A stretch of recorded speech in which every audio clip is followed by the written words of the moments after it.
එන්න ඇවිල්ලා බලන්න. ඇවිල්ලා වැරදි නම් මේක අනුගමනය කරන්න එපා. මේක හරි කියලා හිතනවා නම් ජීවිතේට අරගන්න. එහෙම උන්වහන්සේ දේශනා කරේ ධර්මයේ ජීවිතයට එකතු කරගන්න ගොඩක් අය ලැබි වෙලා තියෙනවා, යොමු වෙලා තියෙනවා. ඒක හරි වාසනාවක්. කවදාවත් මේ ධර්මය අතාරින්න එපා. එළිය ඉඳගෙන නම් ඕනේ තරම් මේකට දොස් කියනවද නැද්ද? දොස් කියනවා. බුදුහාමුදුරුවෝ මොකද දේශනා කරේ? එහි පස්සිකෝ. ඒ කියන්නේ එන්නනේ ඇවිල්ලා බලන්න. මේක ඇවිල්ලා බලපු කෙනෙක් මේ ධර්මයේ ජීවිතේ පුරුදු කරපු කිසි කෙනෙක් මේකට දොස් කියනවද? නැහැ. ධර්මයේ පුරුදු කරපු කවුරුවත් දොස් කියන්නේ නැහැ. මේ ත්‍රිවිධ රත්නය සරණ ගිහිල්ලා ධර්මයේ ජීවිතේට ගලපගත්ත කිසි කෙනෙක් මේකේ දොස් කිය අඩුපාඩු කිය තැන තැන යන්නේ නැහැ. එයාලා ධර්මයත් එක්ක ඉස්සරහට යනවා.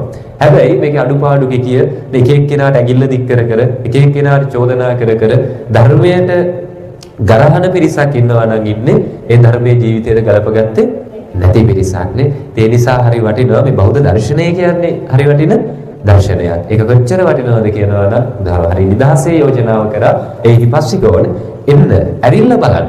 ඇවිල්ලා වැරදි නම් මේක අනුගමනය කරන්න එපා. මේක හරි කියලා හිතනවා නම් ජීවිතේට අරගන්න. එහෙම උන්වහන්සේ දේශනා කරේ ඒ ධර්මය අපි අද ජීවිතයට ගලප ගන්නවා. ඉතින් හරි වාසනාවක්, හරි සතුටුයි මේ ධර්මය අතරගන්න එපා. මේ තුනුරුවන අතරගන්න එපානේ.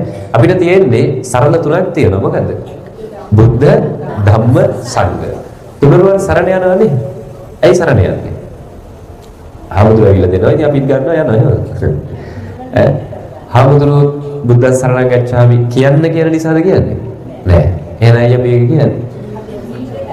ඔව් ඒ කියන්නේ විවිධ අරමුණු අපේ තියෙනවා. ඒකේ සැබෑම අරමුණ තමයි අපි දැන් හිතන්නකෝ සීල් සමාදන් වෙන එක හැමදාම කරන්න ඕනේද? සීල් ගන්න එක හැමදාම කරන්න ඕනේද? නෑ. සීල් ගන්නවා නම් ගන්න ඕනේ කී පාරක්ද? එකපාරයි. නේ සීල් ගන්න එක හරියට ගන්නවා නම් ගන්න ඕනේ කී පාරයිද? එකපාරයි. හැබැයි අපි මොකෝ කරන්නේ? උදේ පින්කමක් තිබ්බත් පන්සිල් ගන්නවා. දැන් ගිහි ඔයත්තන්ට නම් රකින්න තියෙන සීලය මොකද්ද? පංච සීලයනේ. ඔය පන්සිල් උදේට දුන්නත් පන්සිල් ගන්නවා. දවල්ට පන්සිල් දුන්නත් ගන්නවා. රැයට දුන්නත් ඒක පන්සිල් සමාදන් වෙනවා. දැන් අද බණට කලින් පන්සිල් ගත්තනේ. ඔව් පන්සිල් සමාදන් වෙනවා. නිතර නිතර සමාදන් වෙනවා. හැබැයි ඇත්තටම සීලය කියන්නේ නිතර නිතර සමාදන් වෙන්න ඕන එකද? නෑ නේ. එකපාරක් හරියට සමාදන් වුණා නම් හරියට සමාදන් වන එක සීලය මුළු ජීවිත කාලෙටම ඇති. දැන් අපි පොයේ දවසට අලුත් කරගන්න පුළුවන්. සිල් පහ ටිකක් වැඩි කරගන්නවානේ. දැන් පොයේට සිල් ගන්න ඕනේ කීයක් විතර ගන්නවද? 8 සිල් නේ.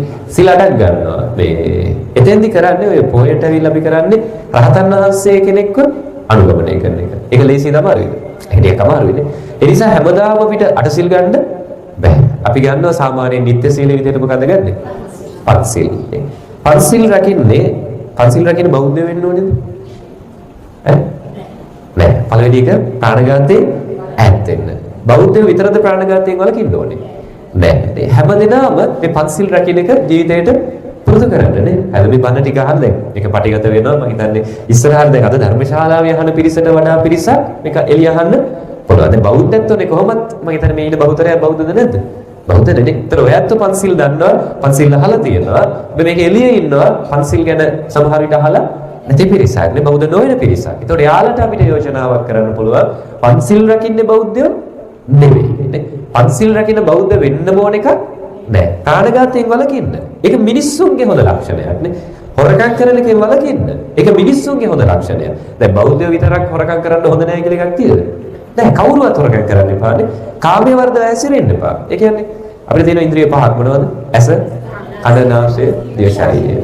මේ ඉන්ද්‍රියන් වලින් වැරදි අරමුණු ගන්න එපා නේ. දැන් ඇස් දෙකට හොඳ දේවලුත් පේනවා, නරක දේවලුත් පේනවා නේ. අපිට මේ පේන එක වළක්වන්න බෑ. හැබැයි අපි ඒවායේ අරමුණු ගන්නකොට දැනගන්න ඕනේ හොඳ දේවල් එකතු කරගන්න, වැරදි දේවල් අයින් කරන්න. ජීවිතේ මොනක හොඳට පුරුදු කරන්න. මොකක්ද දන්නවද? ඔය සමහරු මගෙන් අහනවා අනේ හාමුදුරුවනේ අපි බණක් අහන්න ගිහිල්ලා හාමුදුරුවරු 5-9කගෙන් බණ ඇහුවොතින් ඒ හාමුදුරුවෝ 5-9 කියන්නේ කරුණු 5ක්. මේ සමහරු ඉන්න රහතන් වහන්සේලා ඉන්නවා නේ. සමහරු බුදු වෙලා ඉන්නවා. විවිධ එක බල ලැබිච්ච අය ඉන්නවා. ඒ සමහරු කියනවා මේ අමුතු ප්‍රශ්න අපේට තියෙනවා නේ. සමහරු කියනවා බුදුහාමුදුරු ඉපදුනේ ලංකාවේ. ඒ පිරිසක් ඕකට මේ තමන්ගේ මතය හරි කියලා ඔප්පු කරන්න දඟලනවා. සහ තව පිරිසක් පැත්තක ඉඳගෙන නැහැ. ඒක හිම වෙන්න බෑ නේ. අර අයට තර්ක කරනවා. මම කියන්නේ බුදුහාමුදුරු ලංකාවේ ඉපදුනත්, ඉන්දියාවේ ඉපදුනත් නිවනට ඒක අදාළ වෙනවද? බුදුහාමුදුරුවෝ දේශනා කළා තියෙනවානේ. ඒවා අපිට අදාළ වෙන්නේ ඒවා නෙමෙයි. ඒවා අපි තර්ක කළ යුතු තැන් නෙවෙයි. ඒ සමහරු මගෙන් උත්තරන හාමුදුරුවෝ ඇත්තටම බුදුහාමුදුරුවෝ ලංකාවේ ඉපදුනක් දන්නේ නැහැ. බුදුහාම ලංකාවේ මේ තැන ඉපදිලා කියලා කියන අපිට වැඩක් තියෙන. මම කියන්නේ බුදුහාමුදුරුවෝ ලංකාවේ නෙවෙයි ඉන්දියාවේ කොහේ ඉපදුනත් අපිට වැඩක් නැහැ. ඒක නෙවෙයි වැඩක් තියෙන්නේ. උන්වහන්සේගේ දර්ශනය අනුගමනය කරනවාද කියන එකනේ. උන්වහන්සේ දේශනා කරපු දර්ශනය අනුගමනය කරන අය හරි අඩුයි. බුදුහාර ලංකාවේ ඉපදුනා කියලා කියන තර්ක කරන පිරිසයි බුදුහාර ලංකාවේ ඉපදුන්නේ නැහැ කියලා තර්ක කරන පිරිසයි වැඩි පන්සිල් රකින්න අයට වඩා. නැත්ද? මෙතන ඉන්නවද එකම කාට හරි කියන්න පුළුවන් එක්කෙනෙක් හරි ඉන්නවද? හාමුදුරුවෝ අපේ පවුලේ අපි හැමෝම පන්සිල් රකින්නවා. පුළුවන්ද කියන්නේ? මම කියන්නේ අපි මේක බෞද්ධයන්ගෙන් එළියට මේ යෝජනාව දෙන්න කලින් නිකමට හොයලා බලන්න බෞද්ධ ඇත්තෝ පවුලේ හැමෝම එකතු වෙලා පන්සිල් ටික රකින්න පවුලක් තියෙනවද? කියන්න පුළුවන්ද? හාමුදුරුවෝ අපේ පවුලේ අපි හැමෝම පන්සිල් ටික රකින්නවා. ප්‍රාණඝාත කරන්නේ මදුරු එක්කත් බලන්නේ අපේ ගෙදර ඇවිල්ලා හොරකම් කරන්නේ අම්මලානේ ගොඩක් ඉන්නේ නේ ඉන්නවද තාත්තගේ සාක්කුවේ රුපියල් 100ක් හරි ගත්තේ නැති අම්මගෙනේ නෑ නේ හිතන්න ගෙවල් ඇතුලේ අපි හොරකම ඇත්තලා නෑනේ අම්මගෙන් තාත්තගෙන් හොරා නොකපු දරුවෙක් ඉන්නවද නෑ හොරකම ගේ ඇතුලේ ගිහිල්ලා නෑ කාමයේ වර්ධව හැසිරීමෙන් ඈත්ලා නෑ බොරු කියන එකෙන් ඈත්ලා නෑ සුරා පාවිච්චි කරන එකෙන් ඈත්ලා නෑ පන්සිල් ටික තාම ගේ ඇතුලේ රකින්න පුරුදු වෙලා නෑ හැබැයි අපිට තියෙන ප්‍රශ්න තමයි මේ බුදුහාර ලංකාවේ ඉපදුනාද නැද්ද නම් දන්නේ නැහැ. ඔව් අපි ප්‍රශ්න කරන්න ඕනද? නෑ අපිට ඕක වැඩක් නෑ නේ. හරි මට තියෙන ඒව ප්‍රශ්න කරන්න එපා. ඔය සමහර තැන්වලදී සමහරු රහත් වෙලා කියලා මට ඉදිරිපත් කරනවා. අඩුම කෙනෙක් රහත් වුණා හෝ නොවුණා කියන එකවත් අපිට වැඩක් තියෙනවද? නෑ. කිසිම කෙනෙක් යා රහත් වුණාද නැද්ද අපිට අදාළ නෑ. ඒක යාරණ්‍යයි. අපිට වැදගත් වෙන්නේ මොකක්ද? මම තාම රහත් වෙලා නෑ. මම තාම සංසාරයෙන් ගැලවිලා නෑ. තාම මම මේ සංසාරේ ඇලිලා ඉන්නවා. ඒක තමයි මට වැදගත් වෙන්නේ නේ. එක එක්කෙනා රහත් වෙච්ච හෝ බුදු වුණාද නැද්ද? එක එක්කෙනාගේ බල එක එක්කෙනාගේ මත අපිට වැඩ නෑ. මම ඔබට යෝජනා කරනවා දේවදත්තගේ උනත් කමක් නෑ. හොඳක් තියන අරගන්න නේ. කාගේ උනත් කමක් නෑ. වැරද්දක් තියන අයි කරන්න. අපිට තියෙනනේ කාලාම සූත්‍රය දේශනා කරන්නේ. අපිට තියෙන අයිතිය හිතන්න විමසන්න. දැන් මේ බණ අහනකොට ඔයත් හොඳ බණ අහනවා. සමහර තැනකදී ඔයත් හිතනවා නම් මේ හාමුදුරුවෝ කියන නිසා තමයි මේ ටික පිළිගන්න ඕනේ. එහෙම පිළිගන්නවද? නෑ මා සමනෝ නෝගරුනේ. ඒ කිව්වේ මාගේ ශ්‍රමණයන් වහන්සේ කියනවා කියලාවත් පිළිගන්න එපා. අනේ පරම්පරාවෙන් ආව කියලාවත් පිළිගන්න එපා. හොඳපතේ තිබ්බ කියලාවත් පිළිගන්න එපා. ඔය අපේ තියෙන සමහරුන්ගේ කියනවානේ කූඩැල්ල මෙට්ට තියන්න පුළුවන්. බෑනේ සමහරුන්ගේ තියෙන සමහර ගති අයින් කරන්නම බෑ. පරම්පරාවලින් එන ඒවා සමහර ඒවා අයින් කරන්නම බෑ. ඔය බණකට එහෙම යද්දි මොනවද අරන් යන්නේ? බණගෙදර ඇයිද? සමහර පින්කමකට යනකොට අපේ රටේ මොනවද අරන් යන්නේ? සීනිනේ. කවන්නේ. ඇයි ඒ? මොකද සීනි අරන් යන්නේ බණගෙදර යන්නේ? බණක් කිව්වොත් මලගයක් කිව්වොත් දානයක් කිව්වොත් අපේට පේන්න බෑ සීනිනේ. හරිද? ආයි පින්කමක් කිව්වොත් සීනිම තමයි. සීනි නැති පින්කමුත් නැහැ පින්කම් නැතුව සීනි හොයන්නත් බෑ. හරිද? මම කියන්නේ කමන්නේ. බෞද්ධ කියන්නේ මොකක්ද? බුද්ධිමත් කියන එකනේ. බුදුහාමුදුර දේශනා කරාද උන්වහන්සේ කරපු එකම කරන්න කියලා. නෑ මේවා මේ කරපුව කරන දර්ශනයක් නෙවෙයි මේක. මේ මල් පහන් තියලා වැදලා ගන්න පුළුවන් දර්ශනයක් නෙවෙයි මේක. කොහොමද මේක ගන්න ඕනේ? අවබෝධය තුළින් නේ. මම හිතන්න පුරුදු වෙන්න ඕනේ. මේ පෙන්නන සීමාව නෙවෙයි. ඒකනේ බුදුහාමුදුර කරේනේ. බෝසතාණන් වහන්සේ දැක්ක සීමාවෙ හිටියේ නෑ. ලෙඩෙක් දැක්ක එතනින් එහා හිතුවානේ. මලමිණියක් දැක්ක එතනින් එහා හිතුවා. වයසක කෙනෙක් දැක්ක එතනින් එහා හිතුවා. පැවිදි කෙනෙක් දැක්ක එතනින් එහා හිතුවා. එතනින් එහාට හිතපු නිසා තමයි බුද්ධත්වය අවබෝධ කරගත්තේ. අපි වුණා දකින්න තැන හිර වෙන්න හොඳ නෑ. නිදහස තියෙනවා අපිට නේ. හිතන්න නිදහස. දැන් බඩකට යද්දි සීනි වරගෙන යනවා පොලිමේ. සාමාන්‍ය බණහන වැඩියෙන් වෙන්නේ 7න් පස්සේ 8න් පස්සේ. ඊවල 8න් පස්සේ මාර බෞද්ධයෝ අපිට ඉන්නේ. හරි. ඒ නිසා අපි ගොඩාක් දැකලා තියෙනවා බණ ඉවරුණන් පස්සේ සීනි පොලිමට මඩු අරගෙන එන බෞද්ධයන්ට අපි ඕනේ තරම් දැකලා තියෙනවා. ඊට පස්සේ තමයි මමත් නිකමට කල්පනා කරේ ඇයි මෙච්චර සීනි වගේ? මොකද හේතුව? මෙතන ඉන්නවද බණකට කවදාවත් සීනි ගෙනියපු නැති එක්කෙනෙක්? නැහැ නේද? එහෙනම් කියන්නයි ගෙනියන්නේ. හිතන්න ඔබේ දරුවෙක් දවසක ඔබත් එක්ක බණකට යද්දි දකිනවා අම්මයි තාත්තයි බණට ගෙනියන්නේ මොනවද? සීනි. ඔබේ දරුවත් කවදා හරි දවසක තනියම පින්කම ගියොත් ගෙනියන්නේ මොනවද? ආයි මොනවද? අම්මයි තාත්තයි ගෙනිච්ච අපි ගෙනියනවා. පරම්පරාවෙන් එන නිසා අරන් යනවා. මතක තියාගන්න මේ බෞද්ධ දර්ශනය අවබෝධ කරගන්න නම් නිවන අවබෝධ කරගන්න නම් පරම්පරාවෙන් එනේවටම හුරු වෙලා වැඩක් නැහැ. අර රටාවකට ගිහින් වැඩක් නැහැ නේ. කවුරුවත් කරන ඒවා කියන ඒවා කළා වැඩක් නැහැ. හිතන්න පුරුදු වෙන්න. ඔය අපේ ලස්සන කතාවක් තියෙනවා පරම්පරාවෙන් අපෝ කරන්න ගිහිල්ලා ඉච්ච වැඩක් හොඳද? මේ එක දේවාලයක් තියෙනවා. මේ දේවාලේ කපු මහත්තයෙක් ඉන්නවා. මේ කපු මහත්තයට ඉන්න පුතෙක්. ඔය පුතා දේවාලේ පැත්ත බලාගෙන ඉන්නේ. දේවාලේ වැඩවලටවත් ඒවට කිසිම මේ උදව්වක් ඒ සම්බන්ධයක් නැහැ. තාත්තා තමයි දේවාලේ වැඩ ටික කරන්නේ. දැන් මේ හැමදාම තාත්තා දේවාලෙට යන වෙනවා. තාත්තට තනියෙන් යන්න කම්මැලි වගේ. ටික දවසක් ගිහලා තාත්තා මොකද්ද කරේ? බලු පැටියෙක් හොයාගත්තා. ওই බලු පැටියක් දැන් හැමදාම උදේට දේවාලෙට යද්දි අරගෙන යනවා. ගිහිල්ලා එද්දි එක්කගෙන යනවා. ටික කාලයක් ඇද්දි බලු පැටියක් උස්මහත් වෙලා ටිකක් ලොකු වුණා. ඊට පස්සේ මේ එන අයට ටිකක් බුරන්න වගේ ගත්තා. දැන් මේක කරදරයක්නේ. ඒ නිසා අර කපු මහත්තයා මොකද කරේ? දැන් මෙයාට බලු පැටිය නැතුවත් බෑ. එයා මුලපෙලේ නැති කරන සතානේ. මෙයා මොකද කරන්නේ? හැමදාම උදේට බල්ලත් එක්ක යනවා දේවාලෙට ගිහිල්ලා ඉස්සරහා තියෙන කණුවක් දේවාලේ. ඔය කණුවේ බල්ලව ගැට ගන්නවා. ගැට ගහලා ඉවර වෙලා කපු මහත්තයා ඇතුළට ඇවිල්ලා තමයි දේවාලේ වැඩ ටික කරන්නේ. දැන් මෙහෙම කාලයක් යද්දී මේ කපු මහත්තයා මිය යනවා. කපු මහත්තයා මිය ගියන් පස්සේ දේවාලේ වැඩ ටික බාර ගන්න වෙනව කාටද? පුතාට බාර ගන්න වෙනවා. හැබැයි පුතා ඒ හැටි යන්ත්‍ර මන්ත්‍ර දන්නේ නැහැ. එහෙම මෙහෙ ඉගෙන ගත්ත මන්ත්‍රයක් දෙකක් දන්නවා. මේක පුරුදු වෙලා පුතා මොකද්ද කරේ? දැන් මෙයා හෙව්වා. තාත්තා කොහොමද වැඩ ටික කරේ? තාත්තා ඉස්සෙල්ලම කරන්නේ මොකද්ද? බල්ල එක්ක යනවා දේවාලේ ගිහලා කණුවේ ගැට ගන්නවා. දැන් මේක පිළිවෙලනේ. තාත්තා කරපු එකම කරන්න ඕනේ. එහෙම කියලා හිතලා මෙයාත් මොකද කරන්නේ? හැමදාම උදේට බල්ල එක්කන් යනවා දේවාලෙට ගිහිල්ලා බල්ල ඉස්සරහා කණුවෙන් ගැට ගහනවා. ගැට ගහලා තමයි ඇතුළට ගිහිල්ලා දේවාලේ වැඩ ටික පටන් ගන්න. ටික කාලයක් ඉතින් හිමින කරගෙන යනවා. යද්දී බල්ලත් මැරෙනවා. හරිද? දැන් මෙයාගේ ඔළුවේ එකක් තියෙනවා. උදේට ඉස්සෙල්ලාම කරන්න ඕනේ මොකද? බල්ලකට ගහන්න බෑ. කණුවේ තාත්තේ කරපු වැඩේනේ. තාත්තා කරපු එක දැන් කරගෙන යන්නත් බෑ.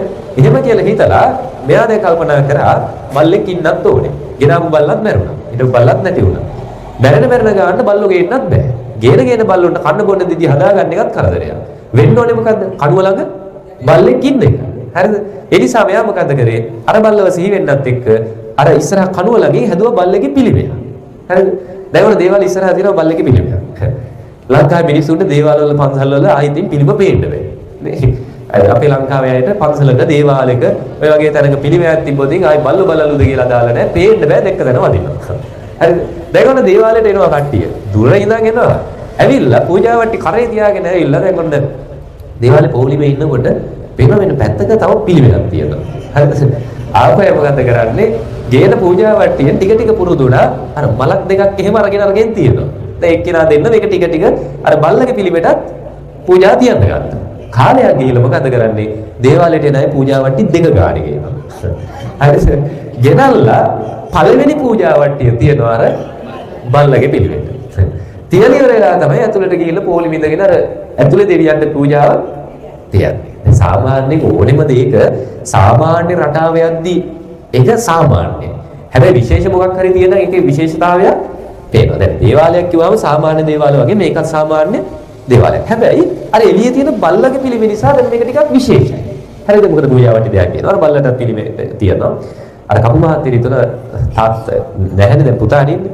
පුතාට හිතනවා මාන වැඩේ එනායගේ ආකර්ෂණය ඇතුළේ දෙවියන්ට වඩා තියෙනවා එළිය පිළිවෙල. හොඳද? මෙයා මොකද්ද කරේ? ඇතුළේ තිබිච්ච දෙවියන්ගේ පිළිමේ අයින් කරා. අයින් කරලා ඉවර වෙලා එළියේ තිබිච්ච පිළිමේ උස්සගෙන ඇවිල්ලා තියාගත්ත දේවාලය ඇතුළේ. හරි. දැන් ඇතුළේ තියාගෙන අර බල්ලගේ පිළිම පොඩ වෙනස් කරා. පොඩි මාලයක් එහෙම දාලා දත් එහෙම ටිකක් උල් කරලා. ඔන්න දැන් දේවාලය ඇතුළේ තියපු බල්ලගේ පිළිමෙට අපේ මිනිස්සු දුර තියලා හොඳද? මම කියනවට නිගමට ලංකාවේ දේවාල පස්සේ යන්න කලින් යන හැම දේවාලකෙම පොඩ්ඩක් හොඳට බලන්න හොඳද? සමහරවිට ඇත්ත දන්නේ නැතුව මේ බල්ලෝගේ පිළිම ටිකක් වෙනස් කරලා එහෙම මෙහෙම දාලා ගත්ත ඒවට පූජා තියනවද කියන්න බැරි කමක් නෑ. හොඳට හොයලා බලන්න. ලංකාවේ නැතුවනේ මෙහෙම දැන් නිකමට හොයලා බලන්න සමහරට ඇති වෙයි තැනත් හොඳ. ඉතින් කොහොම හරි එළියේ තිබිච්ච බල්ලගේ පිළිම ඇතුළට ගත්ත. දැන් අපේ අය මොකද කරන්නේ? දුර තියා කරේ තියාගෙන ඉන්න පූජාවට ගෙනල්ලා අර බල්ලගේ පිළිමෙට පූජා කරනවා. බල්ලෝ කියලා කියන්නේ එතකොට ඉතින් ටිකක් ගෞරවයෙන් සුනක දේව ප්‍රතිමාවට අර පූජාව තියනවා. දැන් බලන්න තාත්තා කරපු එකම පුතා කරන්න ගිහිල්ලා මොකෝ වෙන්නේ? කොහේවත් හිටු බල්ලෙක් දෙවියෝ වුණා. මේ මිනිස්සුගේ මෝඩ වැඩ නිසා දෙයියෝ බල්ලෙක් ගහන්න වැටුණා. නේ ඔය වගේ දේවල් ඕනේ තරම් තියෙනවා. මම කියන්නේ අම්මා තාත්තා කරපු දේම අපි කරන්න ඕනේ කියලා එකක් තියෙද? නැහැ. මිනිස්සයා කියන වචනේ තේරුම මනසේ උසස් නේ. අපිට හිතන්න පුළුවන්. එක තැනක එක රාමුවක එක තැනක කොට වෙන්න බෑ. බෞද්ධ දර්ශනය කියන්නේ විවෘත දර්ශනයක්. හැබැයි වෙලා තියෙන්නේ අපි මේ විවෘත දර්ශනය හොයන්නේ. මේ විවෘත ධර්මය අපි පරිශීලනය කරන්නේ. අපි කොච්චර තාම ප්‍රාථමික මට්ටමේදී ඉන්න කියනවා නම් බෞද්ධයන්ගෙන් එළියට පන්සිල් රකින්න යෝජනා කරන්න කලින් බෞද්ධ පවුලක්වත් පන්සිල් රකින්න නැති තරම්. හරි. ඔය පන්සිල් ගන්න වාරයකට කී පාරක් තුනුරුවන් සරණ යනවා? තුන්වතාවක් නේ. බුද්ධ රත්නය තුන්වතාවක් සරණ යනවා. බුද්ධ සරණ ගච්ඡාමි දෙවෙනි ද්විතියම්පි බුද්ධං තුන්වෙනි පාර තතියම්පි බුද්ධ. එහෙම බුද්ධ ධම්ම සංඝ තුන් පාර ගානේ නව වතාවක් අපි සරණ යනවා. පන්සිල් ගන්නේ බෞද්ධයම වෙන්න ඕනේ නැහැ. බෞද්ධ වෙන්න නම් කරන් තියෙන්නේ මොකද්ද? තුනුරුවන් සරණ යන එකනේ. අද බුද්ධ ධම්ම සංඝ රත්න කියන්නේ මේ තුනුරුවන් සරණ නිවැරදිව යන්න ඕනේ. සරණ යනවා කියන්නේ අපි පිහිට ප්‍රාර්ථනා කරනවානේ. අපි ප්‍රාර්ථනා කරනවා බුදුරජාණන් වහන්සේගේ පිහිට මට ලැබෙන්න. මේක මේ නිරන්තරයෙන් කියන්නේ මේක තුන් පාරනේ හැම වෙලාවකම නිරන්තරයෙන් කියද්දී අර හුලඟට මුහු වෙලා යන්න දෙන්න එපා. සමහරව කියන්නේ රහමුදුරු කියන නිසා කියනවානේ. ඔය සෙල්ලම් බඩු තියෙන වයින් කරලා කරකවල බිනිද්දුවම වයින් එක නැවතුනම ඔටෝම නවතිනවා. එහෙම පුරුදු වෙච්ච බෞද්ධයෝ ඉන්නවා. බණහදී ඔටෝ සාදු කියවිලා නැද්ද? නැද්ද? නිකම්ම කල්පනා කරලා සමහරවිට නේ බණහදී ඔටෝ සාදු කියවෙනවා. සාදු කියන වචනේ තේරුම මොකක්ද? යහපත්, මේ හොඳයි, මනයි මේවා හිමි. මේ පැති වල කොහොමද දකුණු පළාතය ගැන මේක උඩාක් තියෙනවා. හරිද? බුදුහාඳුරෝ කියලා හින්ද බෑ සාදු කියනවා. නේ? හරි. මම වාක්‍යයක් කියන්න ඉවරනකම් අහන් ඉන්න සාදු කියන්න එපා. හොඳද? මේ වාක්‍ය ඉවරනකම් අහන් ඉන්න සාදු කියන්න එපා. පුළුවන් නම් අට්ටික පල්ලෙහාට තියලා බැලගන්න ඉන්න. හරිද? නැත්නම් ඔන්න ඔය නම. හරි. මේ වාක්‍ය බුදුහාඳුරෝ කියලා ඇහි සාදු කියන්න එපා. ඉවරනකම් සාදු කියන්න නැතුව මේ වාක්‍ය අහගෙන ඉන්න. නැත්නම් මෙච්චර කියලා නිදිමර ගාතෙන් හරි සාදු කියවේ. හොඳද? කියවෙන්න දෙන්න එපා අහන් ඉන්න. එක් අවස්ථාවක දේවදත්ත හාමුදුරුවෝ ගිජ්ජකූට පර්වතයේ මුදුනට නැගලා අප ලෞතර ශාන්තිනායක අමාමෑණී සම්මා සම්බුදුරජාණන් වහන්සේගේ හිසට ගලක් පෙරළුවා. සාදු කියන්නේ මම ඇස්ලි වහගෙන හිටියේ හොඳ සාදු කියවලා දැක්කේ නෑ. මේ හිතන්න ඔතෙන් සාදු කියනවද ඔටෝ කියවෙනවද? අර පුරුද්දට කියවෙනවනේ. හා ඔතෙන්ට සාදු කියවුනොත් මොකද තේරුම? දේවදත්ත හාමුදුරුවෝ බුදුරජාණන් වහන්සේට ගලක් පෙන්නලා සාදු කියනවා. තේරුණා? හොඳයි. කොච්චර එකක්ද නේ? එහෙම තමයි වෙන්න ඕනේ. බලන්න නොදැනීම නමුත් අනුමත වීමක් නැද්ද? අනුමත වීම. ගැලපෙනවද? නෑ. ඒ නිසා පුරුද්දට ඔහේ මේවා කියවෙන්න දෙන්න දැන් අවබෝධයෙන් කියන්න ඕනේ. පන්සිල් ගනිද්දී බුද්ධං සරණං ගච්ඡාමි කියන පාඩේ කියද්දී මට හැඟීමක් ඇති වෙන්න ඕනේ නේ. මට දැනීමක් ඇති වෙන්න ඕනේ. මට අවබෝධයක් තියෙන්න ඕනේ. මොකද්ද මම මේ කරන්නේ? බුදුන් සරණ යනවා. මට සරණට පිටට ඉන්නේ කවුද? බුදුරජාණන් වහන්සේනේ. ඒ ආරක්ෂාව තියනවා කියන හැඟීම දැනෙන්න ඕනේ. ධර්මයේ ආරක්ෂාව පිට තියනවා කියන හැඟීම මට දැනෙන්න ඕනේ. සංඝ රත්නයේ ආරක්ෂාව පිට මට තියනවා කියන හැඟීම දැනෙන්න ඕනේ. ඒ හැඟීමෙන් තුනුරුවන් සරණ යන්න. දැන් පොඩි කාලේ ඉස්සෙල්ලාම කියපු වචනේ මොකද්ද අපි? අම්මා කියන වචනේනේ. අපි පොඩි කාලේ ඉස්සෙල්ලාම කියපු වචනේ අම්මා. අපි ඉස්සෙල්ලාම දැක්කේ අම්මව. ඉස්සෙල්ලාම අපිට ආරක්ෂාවට ඉන්නවා කියන විශ්වාසය තිබ්බේ කවුරු ගැනද? අම්මා ගැනනේ. අම්මා ගැන අපිට ලොකු විශ්වාසයක් තිබ්බ පොඩි කාලේ ඉඳලා. අම්මා ගැන ලොකු ගෞරවයක් අපිට තිබුණ පොඩි කාලේ ඉඳලා. අපි පොඩි කාලෙම කියපු වචනේ ඉස්සෙල්ලාම අම්මා කියන වචනේ. ඒක ඒ තරම් අපිට හුරු වුණා. බලන්න පොඩි කාලේ අර ඉස්සෙල්ලාම හිතට හුරු කරපු එකේ ප්‍රයෝජනය දැන් කකුල පැටලලා වැටෙන්න ගියත් මොකෝ කියවෙන්නේ? අම්මේ කියලා කියවෙනවනේ නේ. ඒ කියන්නේ දැන් සමහර විට මට තේරෙනවා දැන් කකුල පැටලලා වැටෙද්දි අම්මාට ඇවිල්ලා මාව බේර ගන්න බැරි වෙයි. හැබැයි අර විශ්වාසයට ඒක අපේ ඉබේ වෙනවද නැද්ද? එනවා. තුනුරුවන් සරණ යන්න කියන්නේ අවබෝධයෙන් මේක හිතට පුරුදු කරන්න කියන්නේ තුනුරුවන් සරණ නැති කාලෙකුත් එනවා. එදාට මේක වටිනවද නැද්ද? වටිනවා. අද මේක පුරුදු කරලා තිබ්බොත් අද ධර්මයට අපි යොමු වෙලා තිබුණොත් ඉස්සරහට එනවා. ඔය අපි ලබුත්තිත්තයි කියන්නේ මොන කාලෙද? අබුද්දස්ස කාලෙට ලබුත්තිත්තයි කියනවානේ. අබුද්දස්ස කාලයක් කියනවා. දැන් මේ තියෙන මොන කාලයද? බුද්ධෝත්පාද කාලය. බුද්දස්ස කාලයක් නේ. මේ බණ ඇහෙන්නේ නැති, ධර්මයක් නැති, තුනුරුවණක් නැති කාලයක් තියෙනවා. ඒකට කියන්නේ අබුද්දස්ස කාලය. එදාට යහපත අයහපත කියලා දෙන්න කවුරුත් ඉදීද?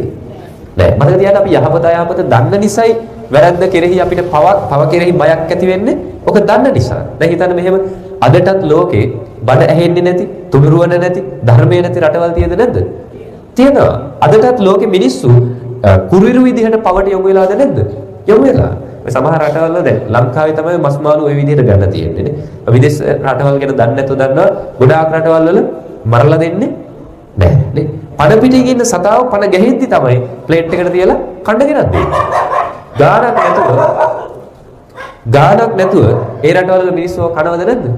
කනවා. සතා පණ ගැහෙනවා පිගානේ තියෙද්දි. හරිද? අපිට ඕක ගෙනත් දුන්නොත් කන්න පුළුවන්. බෑ. ඇමරිකාවේ තියෙන රෙස්ටෝරන්ට් එකක්. හරිද? ඔය රෙස්ටෝරන්ට් එකේ ගියන් පස්සේ මේ වගේ රවුන්ඩ් ටේබල් එකක් තියෙන්නේ. ඔය රවුන්ඩ් ටේබල් එකේ 5 දෙනෙක් විතර වටින් වාඩි වුණාම මේ මැද තියෙන පොඩි සිදුරක් වගේ ඔය ටේබල් එකේ මේ කණ්ඩ ඉන්නේ වඳුරු జాති තමයි මේ ආහාරයට ඉන්නේ. හරිද? මේ ගිහින් වාඩි වෙනවද 5 දිනක් විතර වටේ වාඩි වුණාම වඳුරෙක්ව ගෙනල්ලා අර මැද සිදුරක් තියෙන. ඔතෙන්ට බෙල්ල හිර වෙන්න තියෙන ලොක් එකක් දානවා. ඊට පස්සේ මේ වඳුරගේ මේසෙන් උඩ තියෙන්නේ ඔළුවේ කොටස. මේසෙන් යට ඇඟ කොටස තියෙන්නේ. පණ පිටින් හොඳද? මේ මැරිච්ච සතෙක් නෙවෙයි පණ පිටින් ගෙනල්ලා තියෙනවා.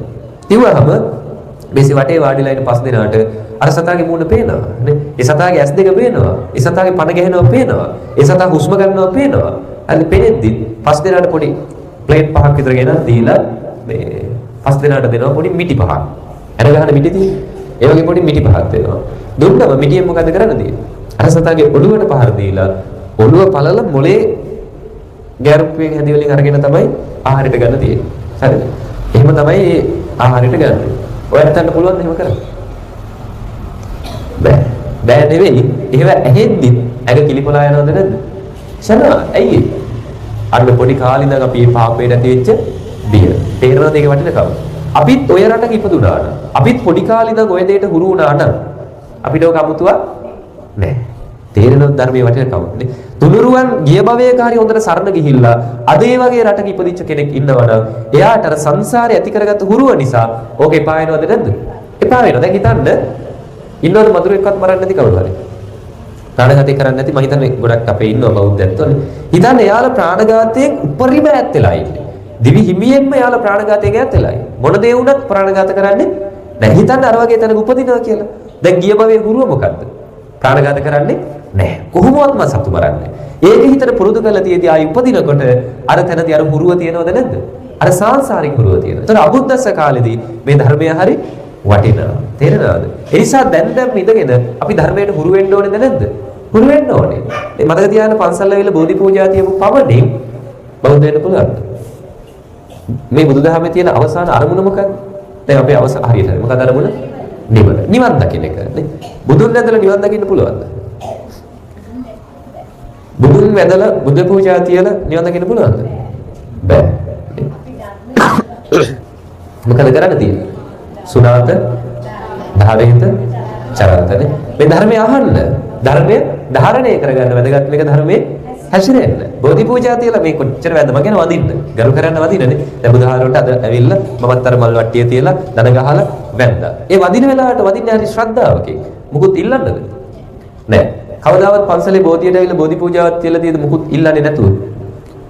තියලා තියෙනවද? නෑ. මල් පූජාව වෙයි කියන්නේ නේ. හරි. ලංකාවේ වැඩිම බෝධියට වැඩ තියෙන්නේ කවදද? හරියට. ශිෂ්‍යත්ව විභාගයට කලින් දවසේ හොඳද? අම්මලා එනවා දරුවොත් එක්කගෙනනේ පොලිම එනවා. ඇවිල්ලා බෝධිය පිරෙන්න වාඩි වෙනවා. වාඩිලා බෝධි පූජා තියනවා. වදින්නේ බෝධියටද ශිෂ්‍යත්වයටද? අම්මලා දරුවෝ වදින්නේ කොහටද?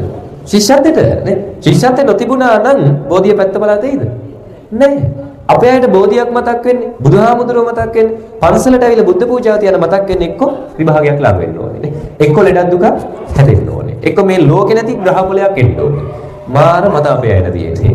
ඕවත් එක්කනම් බෞද්ධ දර්ශනය අවබෝධ කරගන්න බෑ. හරිද? මරු පූජා තියන්නේ ඇවිල්ලා වැඳලි ඉවරලා බුදුහාමට වැඳලි ඉවරලා කියන බුදුහාරෝනේ මේ පූජාව තිබෙ නිකන් නෙවෙයි. පූජාව තියපේගේ ආශිර්වාදේ අපේ දරුවෝ විභාගේ පාස් කරලා දෙන්න, අපේ ලෙඩ ටික හොඳ කරලා දෙන්න. ඔබ වහන්සේ වැඩේ කරලා දුන්නොත් මාස 3කින් ඇවිල්ලා බල්බ් එකක් දෙනවා. කියන්නේ නැද්ද? බාර වෙලා නැද්ද කවදාවත්? බාර වෙනවනේ. බෝධියට ඇවිල්ලා බාර වෙනවා. මේ බෝධියට බුදුරජාණන් වහන්සේ එක් අවස්ථාවක ගරු කර අපි අහලා තියෙන බෞද්ධ සාහිත්‍ය අනිවිසලෝචන පූජාවේනේ. ඇයි? බුදු වෙන්න පිට දුන්න නිසා. ඒ හැර අහලා තියෙද බෝධි පූජා තියුවා කියලා.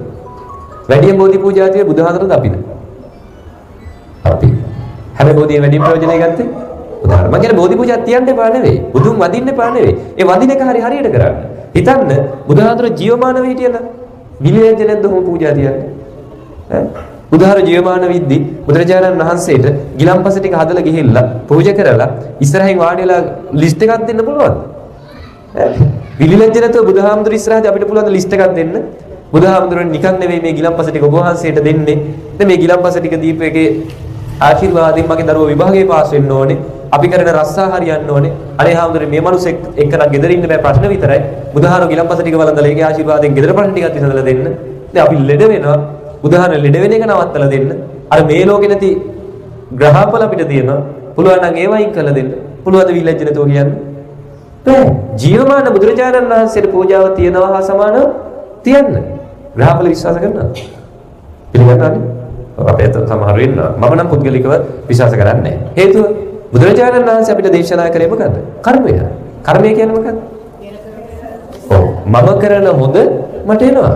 මම කරන නරක මට එනවා. ඒකට මේ ලෝකේ නැති ග්‍රහ ලෝක පලිද? නෑ. ඕව තේරුම් ගන්න බුද්ධිමත් වෙන්න ඕනේ නේ. ඔය රාමුවේ ඉන්න තාක් අපිට මේකෙන් ගොඩ යන්න බෑ. දැන් ලෝකේ දියුණු රටවල මිනිස්සු දන්නේ නැතිනේ යාළගේ ආරක්ෂාවට පහසුවට යන්ත්‍ර සූත්‍ර හදනවා. ලෝකෙ වැඩිම යන්ත්‍ර හදන රට කොහෙද? ලංකාව කිව්වොත් පිළිගන්නවද? ලංකාවේ තමයි ලෝකෙ වැඩිම යන්ත්‍ර හදන්නේ. හදලා මොකද කරන්නේ? එල්ල ගන්නවා බෙල්ලේ.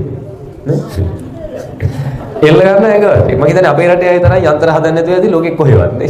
හරිද? ඔව්.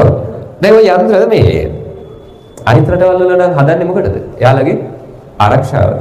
අපි යන්ත්‍ර හදන්නේ. ඒත් අපේ අරමුණ මොකද? අපේ ආරක්ෂාවට නේ.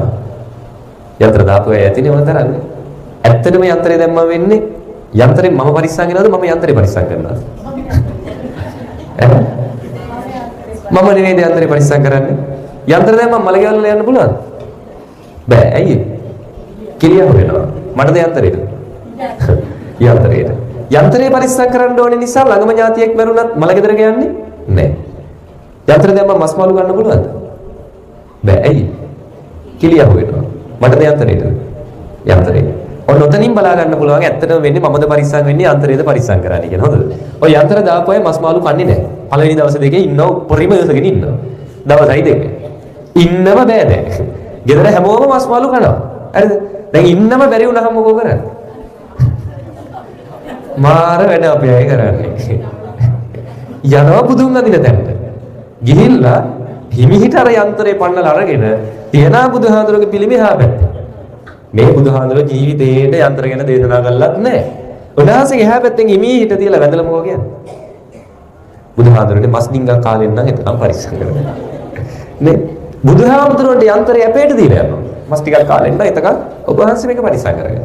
නේ ඊට පස්සේ යන්ත්‍රයට පේන්නේ නැති සීමාවට ඇවිල්ලා පැත්තකට ඇවිල්ලා හැංගිලා පහුගිය ඇරියස් ටිකත් එක්කම අල්ලලා දෙනවද නැද්ද? පහුගිය බැරි වෙච්ච ටිකත් එක්ක අල්ලලා හොද්දටම කනවානේ. හොද්දටම මස් මාළු කාලා ආයි මොකෝ කරන්නේ? අර දත්තස තියෙන ටිකත් අයින් කරගෙන මොකෝත් දන්නේ නැති ගානට ආයෙ එනවා බුදුන් වලින්ද. ඇවිල්ලා බුදුහාර එහෙනම් පීති දෙච්චායිනේ යන්ත්‍රේ පරිස්සම් කරා. ආයෙ අරගෙන දාගන්න. දැන් වෙලා තියෙන මමද පරිස්සම් වුණේ යන්ත්‍රේද පරිස්සම් කරේ. යන්ත්‍රේ පරිස්සම් කරේ. නිවන් දකින්න බෑ කවදාවත් ඔහොම රාමුවක ඉඳලානේ. හරිද? මතක තියාගන්න මම කරපුවා මට එනවා. ඒක මේ යන්ත්‍රයක් දාලා නවත්තන්න බෑ. හරිද? ඒකට කොහෙවත් යන ග්‍රහපල බලපාන්නේ නැහැ. දැන් මේ ලෝකේ කිසිම රටක මිනිස්සෙකුට නැහැ ග්‍රහවලනේ. ලෝකේ ගොඩක් රටවල දියුණු රටවල කිසිම මිනිස්සෙට ග්‍රහපල නැහැ. දැකලා තියෙද ඔය වාහන හදන ගොඩක් රටවල එකම රටකවත් වාහන හදන රටවල වාහන වල දෙහිමිරි සෙල්ලනවා. ඒකත් සම්බෝල කරන්නේ කවුද? මේ ලංකාවේ මිනිස්සු නේ. අපිට ඔකත් අල්ලන් සම්බෝල කරන්නේ අපිට පේන්න බෑ. අයි වාහනයක් හදා ගන්නත් බෑ අපිට. නේ පිට රටින් ගෙනල්ලා තමයි වාහනයක හරියන්නේ. ඒ යන වාහනේ ඒ රටේ මිනිස්සු හදන වගේ 10 15 ගුණයක් වියදම් කරලා අපි ගන්නෙ. හැබැයි දෙයියන්ගේ පිටින් එල්ලනවා මොනවද? දෙහි මිනිස්සු. ඇයි එල්ලන්නේ? ඈ? ඇසහකට වහ දුරු කරගන්න කියලා නේ. එහෙම දුරු වෙනවා. මම පොඩි යෝජනාවක් කරන්න. හෙට ඉඳන් පොල් සම්මුලි බතු ගන්න ඇසහ වදින්න දිහා හිතන්නේ. ඔව් ප්‍රශ්න ගොඩාක් තියෙනවා නම් ඇසකට එන්නටම වැඩි වගේ හිතනවා නේ. ඇසකට ගොඩාක් වැඩි වගේ හිතනවා නම් හදන්න සුපිරි සම්බෝලයක් දෙහි ගොඩාක් අමරලා දාලා. හරිද? මිනිස් ගොඩාක් අමරලා දාලා. කන්න. වදින ඇසකට නෑ. අප්‍රාණික වාහනයක ඉස්සරහා දෙහි මිනිස් එල්ලලා ඒකට ඇසකට දුරු කෙරෙව්වා නම් දෙහි මිනිස් අමරංකයව තින් අපේ ජීවිතේට ඇසහක් වදින්නේ නෑ. එහෙම වෙනවද? එහෙම වෙන්නේ නෑනේ. මට තියන ඔය වාහනවල දෙහිමිලි සෙල්ලපු හේතුවක් තියෙනවා. හොඳද ඉස්සර ප්‍රථමාධාරයක් විදිහට එල්ලුවේ කරත්තවල එහෙම. සරපේක් එහෙම දැෂ්ට කරාම ඒකට ප්‍රථමාධාරයක් විදිහට වාහනවල එල්ලුවා. නේ ඉස්සෙල්ලම කරන්නේ මිරිස් කරලා කන්න දෙනවා. සරපේ දැෂ්ට කරපු කෙනාට. සැර දෙන ප්‍රමාණයෙන් තේරුම් ගන්නවා කොච්චර විසා ශරීරගත වෙලා. ඊළඟට මේ දෙහි කෑල්ල ගන්නවා, දෙහි ගෙඩිය ගන්නවා, අරගෙන දෙකට කපනවා. කපලා තුවාල වෙච්ච තැන හොඳට අතුල්ලලා පිරිසිදු කරනවා. ඊට පස්සේ ඕකේ තව තිබුණා. ඉඟුරු කෑල්ලකුයි කහ කෑල්ලකුයි. අප්ඩේට් වෙලා දැන් යනකොට ඉඟුරු එකයි හැලිලා. හරි ඒ කාලේ ඉඟුරු එකයි තිබ්බා. ඔය දෙකත් අරගෙන තලලා පොට්ටනියත් වෙලා රෙදි කෑල්ලකින් ගෙට ගහනවා. ඊට පස්සේ තමයි ડોක්ටර් කෙනෙක් ගාවට එක ගන්නේ. දැන් අද කාලේ ඉස්සරට වඩා දියුණුද නැද්ද? දියුණු ඉස්සර ගිය කාර් වලින්, මේ කරත් වලින් දැන් යන්නේ කාර් වලින්. නේ. ඉස්සර දෙහි මිරිස්සෙල්ලේ කාගෙන් ආරක්ෂා වෙන්නද? සත්තුන්ගෙන් නේ තිරසනුන්ගෙන්. දැන් ආරක්ෂා මේ එල්ලන්නේ කාගෙන් ආරක්ෂා වෙන්නේ? මිනිස්සු. බලන්න අපේ මොළේ මෙච්චර දියුණු වෙලාද කියලානේ. තාම එක තැන. මතක තියාගන්න බෞද්ධ දර්ශනය අවබෝධ කරගන්න බෑ මෙතනින් එළියට හිතන්න. පැහැදිලිද? ඒ නිසා මේකෙන් එළියට අපි හිතන්න පුරුදු වෙන්න ඕනේ. හරි මතක තියාගන්න තමන්ගේ ආරක්ෂාවට ඉන්නේ කවුද? තමන්. ඒ ආරක්ෂාව නැති කරන්න පුළුවන් කාටද? තමන්ටමයි. නේ මට හානියක් කරන්න බාහිර ලෝකයකට බෑ. ඒක මම බාර ගන්නකම් බෑ. පැහැදිලිද? මේ ලෝකේ ගණ්ඩම දෙයක් නැති වැඩකටම නැති මෙලෝ කමකට නැති මිනිස්සු ඉන්න ගම කොහෙද? ඊර්ෂ්‍යාවෙන් පිරිච්ච කුහකම් වලින් පිරිච්ච මේ අනිත් එක්කෙනාගේ දියුණුවට උදව්වක්වත් කරන්නේ නැති කවුරු හරි දියුණු වෙනවා දැක්කම මං කතා හදන කකුලෙන් අදින ගණ්ඩ දෙයක් නැතිව මිනිස්සු ඉන්න ගම කොහෙද? අපේ ගමනේ. හැමෝගෙම උත්තරය ඒකනේ. මේ හැමෝටම මේ ලෝකෙ දෙන නරකම ගම මොකද්ද? තමන්ගේ ගම. එහෙම නේද? අහල බලන්න ලංකාවේ වල තැන කියලානේ. මේ ලෝකෙ වැඩකටම නැති ගමේ ඉන්නේ මම.